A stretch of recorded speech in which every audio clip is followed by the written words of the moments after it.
Assalamualaikum warahmatullahi wabarakatuh. Selamat siang, Bunda-bunda hebat. Selamat kenal dengan saya. Saya Bidan Maryanti.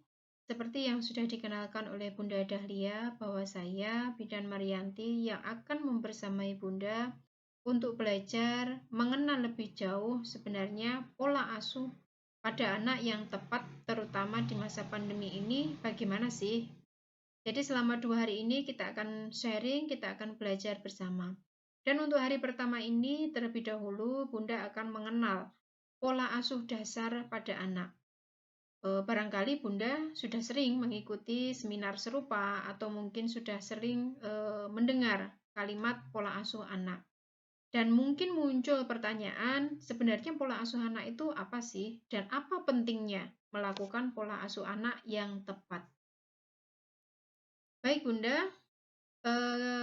sebenarnya pola asuh yang kita lakukan setiap hari kepada anak-anak kita itu akan sangat mempengaruhi untuk kehidupannya ke depan. Sehingga sangat penting sekali kita memberikan pola asuh yang tepat. Yang pertama, ternyata dari hasil penelitian bahwa pola asuh yang kita lakukan, kita berikan kepada anak-anak kita, itu akan mempengaruhi karakter anak yang nanti anak itu mempunyai karakter atau mempunyai sifat yang pemarah, pemalu, pemberani, itu dimulai sejak pengasuhan kita. Yang kedua, ternyata dari hasil penelitian, pola asuh yang kita berikan itu juga akan mempengaruhi prestasi belajar anak. Sehingga anak itu dikatakan pintar, anak itu dikatakan jenius, atau dikatakan hebat, mempunyai prestasi akademik yang gemilang, bukan semata-mata karena anak itu pintar, tapi karena pembentukan, karena pembiasaan, karena pola asuh yang sudah kita lakukan sejak awal. Yang berikutnya, ternyata pola asuh yang kita berikan itu juga akan berpengaruh kepada konsep diri anak. Ketika kita sering mengucapkan kepada anak bahwa kamu adalah anak yang pemalu, kamu adalah anak yang minder, maka pada diri anak, di dalam pikiran anak tertanam bahwa dia adalah anak yang minder, dia adalah anak yang pemalu. Begitu juga sebaliknya, ketika kita sering mengucapkan kamu adalah anak hebat, kamu adalah anak pintar, kamu adalah anak yang soleh, maka dalam otak anak, pada diri anak itu juga tertanam bahwa dia adalah anak hebat, anak pintar, dan anak yang soleh. Maka penting sekali ketika kita memberikan pola asuh menggunakan kata-kata yang tepat. Yang selanjutnya, ternyata pola asuh itu juga berpengaruh terhadap pengembangan diri. Terbukti dari hasil penelitian menunjukkan bahwa anak-anak yang mendapatkan pola asuh yang tepat, mendapatkan pola asuh yang sesuai dengan perkembangannya, itu akan mampu mendapatkan kehidupan yang lebih sukses dibanding anak-anak yang mendapatkan pola asuh yang kurang tepat.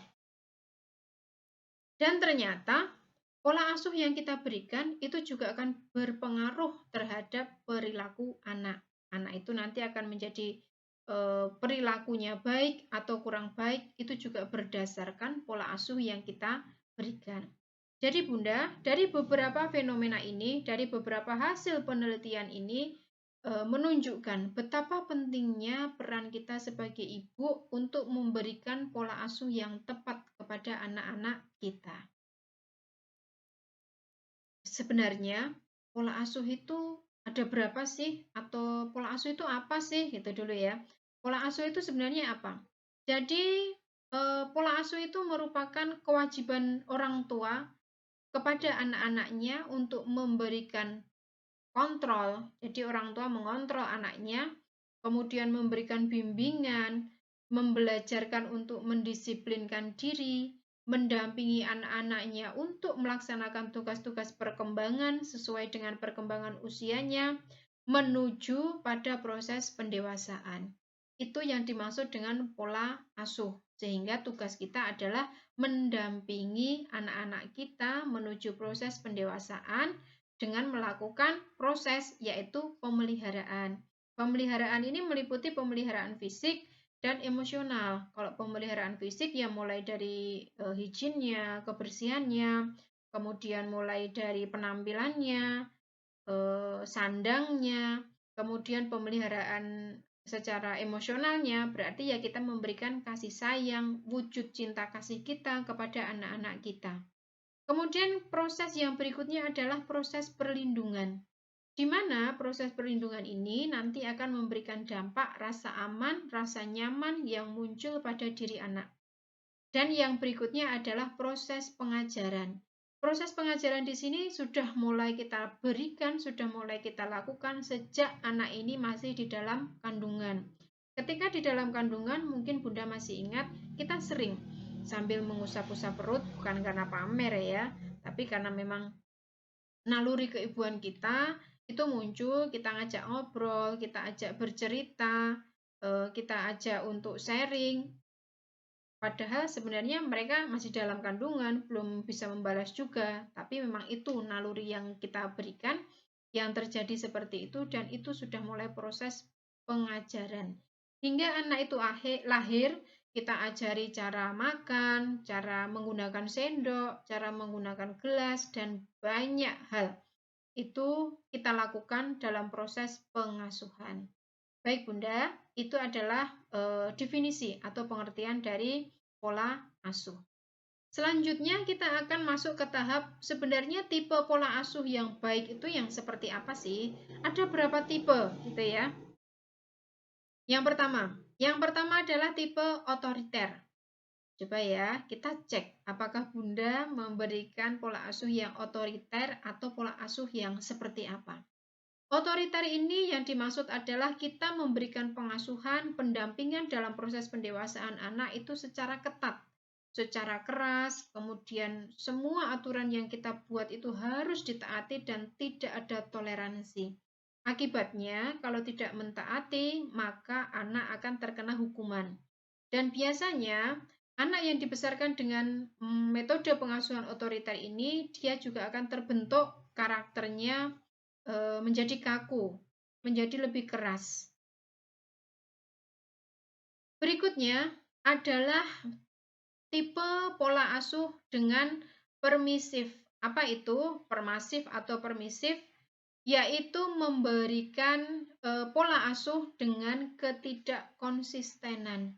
Maksudnya ketika kita orang tua itu menerapkan kalau pagi itu bangunnya jam 6, ternyata tidak konsisten. Begitu anak bangun lebih dari jam 6, kita tidak memberikan punishment atau kita tidak memberikan teguran, tidak melakukan evaluasi. Jadi aturan hanya ditetapkan sebagai aturan, tidak dilaksanakan. Berikutnya adalah demokratis. Demokratis yaitu metode atau pola asuh kepada anak dengan memberikan persamaan hak. Jadi kita sebagai orang tua dan anak itu mempunyai hak yang sama dalam apa? Dalam berpendapat. Jadi ketika ingin memutuskan sesuatu hal yang ada sangkut pautnya dengan anak, kita tanya dulu kepada anak, suka enggak? Mau enggak? Kalau misalnya anak tidak mau, kita berikan pengertian. Sehingga anak bisa mengerti bahwa sesuatu yang dia tolak itu adalah sebenarnya baik.